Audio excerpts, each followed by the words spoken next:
আপনি Microsoft word দিয়ে কোনো শব্দ লিখতেছেন কিন্তু লেখাটা অটো কারেক্ট হয়ে যাচ্ছে, অর্থাৎ আপনি যেটা লিখতেছেন সেটা না হয়ে আরেকটা শব্দ হয়ে যাচ্ছে।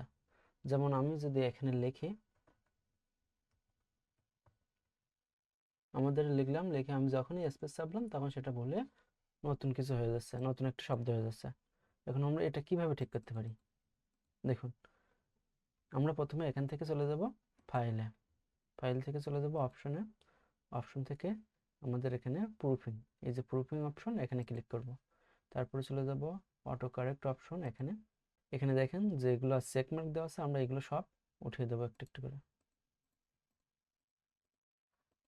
সব উঠানো হয়ে গেল। এখন আমরা কি করব, এখান থেকে ওকে করে দেব।